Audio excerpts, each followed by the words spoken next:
Iran Israel সংঘাতের ছায়া আরও ঘন হতে থাকায় এবার নিজ দেশের নাগরিকদের দ্রুত ইসরায়েল ছাড়ার নির্দেশ দিয়েছে চীন। নিরাপত্তা পরিস্থিতির অবনতির কথা জানিয়ে বেইজিং স্পষ্টভাবে বলেছে, যে কোনো সময় বড় ধরনের বিপর্যয় ঘটতে পারে।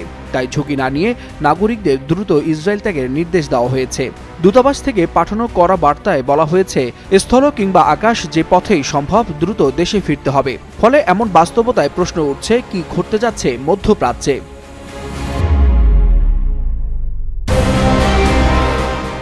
চীনের রাষ্ট্রীয় সংবাদ সংস্থা সিনহুয়া জানিয়েছে, ইতিমধ্যে একটি বিশেষ উদ্ধার অভিযান শুরু হয়েছে। নাগরিকদের নিরাপদে সরিয়ে নিতে মিশর সীমান্তের তাবা ক্রসিং ব্যবহারের পরামর্শ দেওয়া হয়েছে। এমনকি উদ্ভূত এই পরিস্থিতি সামাল দিতে সর্বোচ্চ সতর্ক অবস্থানে রয়েছে চীনা দূতাবাস।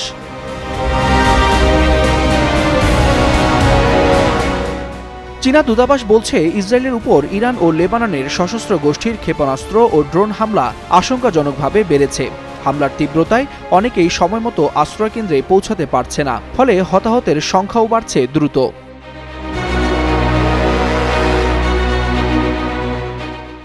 ইরান ইসরায়েল যুদ্ধের এমন প্রেক্ষাপটে এখনও যেসব চীনা নাগরিক ইসরায়েল ছাড়তে পারেনি, তাদের জন্য জারি করা হয়েছে বিশেষ সতর্কতা। বিমানবন্দর, সমুদ্র বন্দর, বিদ্যুৎ কেন্দ্রে কিংবা সামরিক স্থাপনার মতো সংবেদনশীল এলাকা এড়িয়ে চলার নির্দেশ দেওয়া হয়েছে, কারণ এসব স্থাপনাই এখন ইরানের হামলার প্রধান লক্ষ্যবস্তুতে পরিণত হয়েছে।